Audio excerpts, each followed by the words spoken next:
الحمد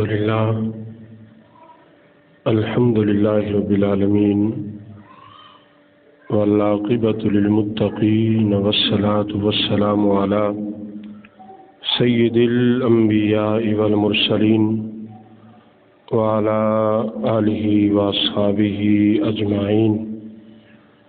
أما بعد فأعوذ بالله من الشيطان الرجيم. بسم الله الرحمن الرحيم. وَإِذْ قَالَ لُقْمَانُ لِابْنِهِ وَهُوَ يَعِظُهُ يَا بُنَيَّ لَا تُشْرِكْ بِاللَّهِ إِنَّ الشِّرْكَ لَظُلْمٌ عَظِيمٌ. صدق اللہ العظیم. یا صاحب الجمال و یا سید البشر من وجهك المنیر لقد نور القمر لا يمكن الثناء كما كان حقه. بعد از خدا بزرگ توئی قصہ مختصر. ان اللہ و ملائکتہ یصلون علی النبی یا ایہا الذین آمنوا صلوا علیہ وسلموا تسلیما. کوئی بھی زبان خاموش نہ رہے، مل کے محبت کے ساتھ الصلاۃ والسلام علیک یا سیدی یا رسول اللہ وعلی آلک وصحابک یا سیدی یا حبیب اللہ. الصلاۃ والسلام علیک یا سیدی یا رحمۃ للعالمین وعلی آلک وصحابک یا خاتم النبیین. مولا صلی وسلم دائما ابدا علی حبیبک خیر الخلق کلہم. هو الحبیب الذی ترجى شفاعته لكل حول من الاحوال مقتحم. محمد سید الکونین والثقلین والفریقین من عرب ومن عجم. یا اکرم الخلق مالی من الوذ به سواک عند حلول الحادث الامم. یا رب بالمصطفى بلغ مقاصدنا واغفر لنا ما مضى یا واسع الکرم.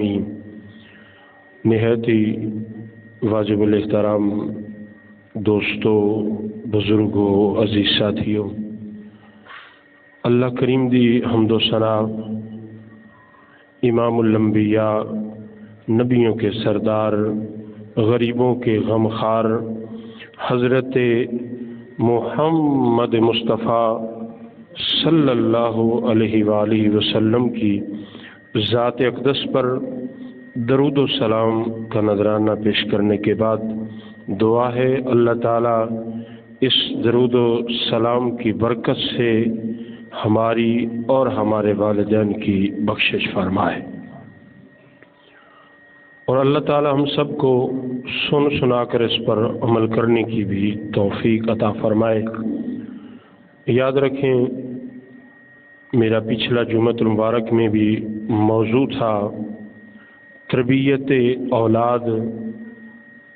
وہ پہلا حصہ تھا اور آج دوسرا حصہ ہے، وہ بھی یہی موضوع ہے کہ اولاد کی تربیت اللہ عز و جل اور اس کے پیارے محبوب صلی اللہ علیہ وآلہ وسلم نے کیسے ہمیں بتایا اور ہمیں اپنی اولاد کی تربیت کیسے کرنی چاہیے. تو حضرات محترم، حضرت لقمان علیہ السلام آپ نے جب اپنے بیٹے کی تربیت کی، اس کو نصیحت کی، تو اس وقت اتنی پیاری نصیحت انہوں نے اپنے پیارے، اس کی آواز تھوڑی جی بتاؤ نا، اپنے بیٹے کو اتنی پیاری نصیحت فرمائی کہ اللہ تعالیٰ نے قرآن نازل فرما دیا. فرمایا کہ جب حضرت لقمان علیہ السلام اپنے بیٹے کو نصیحت فرما رہے تھے، کہہ رہے تھے اے میرے پیارے بیٹے، نصیحت فرما رہے تھے اے میرے بیٹے یا بنی لا تشرک باللہ کہ اللہ کے ساتھ کسی کو بھی شریک نہ ٹھہرانا۔ پھر آگے فرمایا ان الشرک لظلم عظیم، بے شک یہ شرک بڑا ظلم ہے، یہ شرک بڑا ظلم ہے جو کسی حالت میں بھی معاف نہیں کیا جاتا۔ اور پچھلے جمعۃ المبارک میں یہ تقریباً 5-6 آیات مبارکہ تھی، میں نے آپ کے سامنے گوش گزار کی تھی، اور اس کے آگے ایک اور آیات مبارکہ جس کا ذکر دوبارہ میں کرنا چاہتا ہوں۔ کیا آج ہم بھی اپنی اولاد کو ایسے نصیحت کرتے ہیں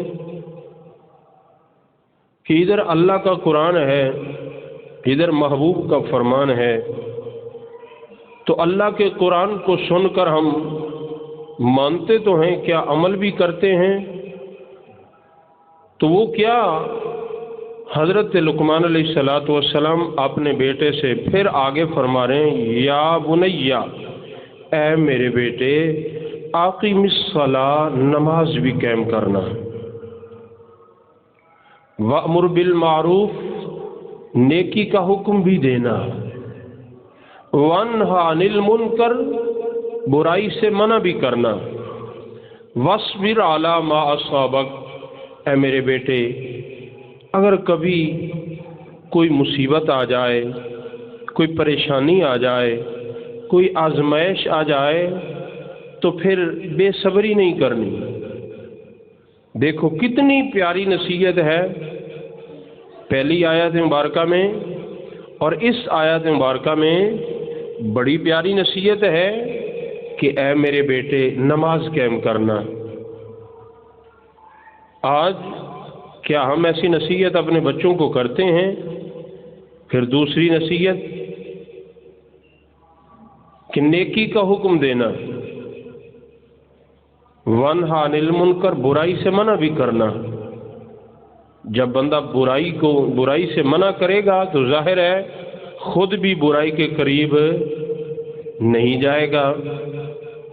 تو پھر آگے فرمایا اگر کوئی مصیبت پریشانی آ جائے، کوئی آزمائش آ جائے تو پھر بے صبری نہیں کرنی۔ کیوں؟ صبر کرنے والوں کے ساتھ اللہ تعالی ہے۔ ان اللہ مع الصابرین، بے شک اللہ تعالی صبر کرنے والوں کے ساتھ ہے۔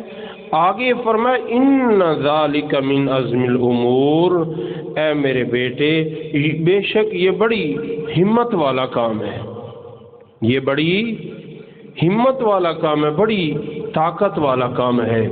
تو حضرات محترم، اللہ تعالیٰ نے اور پیارے محبوب صلی اللہ علیہ وآلہ وسلم نے ہمیں یہ حکم دیا ہے کہ اپنی اولاد کی تربیت کیسے کرنی ہے۔ تو آئیے سنیے آگے جو حدیث مبارکہ ہے، سن کر اپنے ایمان کو تازہ کیجیے کہ کریم آقا صلی اللہ علیہ وآلہ وسلم فرماتے ہیں کہ کل مولود یولد علی الفطرۃ ابواہ یحودانہ او ینصرانہ او یمجسانہ۔ میرے آقا صلی اللہ علیہ وآلہ وسلم فرماتے ہیں ہر بچہ فطرت اسلام پر پیدا ہوتا ہے، پھر آگے اس کے ماں باپ ہیں جو اس کو یا یہودی بنا دیتے ہیں یا نصرانی یا پھر اسے مجوسی بناتے ہیں، لیکن اللہ تعالیٰ اس کو فطرت اسلام پر پیدا کرتا ہے۔ تو میرے آقا صلی اللہ علیہ وآلہ وسلم نے بتایا کہ ہر بچے کو اللہ تعالیٰ جو دل دیتا ہے وہ صاف، ایسے صاف دیتا ہے جیسے شیشہ صاف ہوتا ہے۔ دھندلا شیشہ کسی کو اللہ تعالیٰ عطا نہیں کرتا، کسی کو دھندلا دل عطا نہیں کرتا، صاف دل عطا کرتا ہے۔ اسی لیے تو میاں صاحب نے فرمایا نا، چٹی چادر بمبلا والی انو داغ نہ لاوی جڑیاں۔ چٹی چادر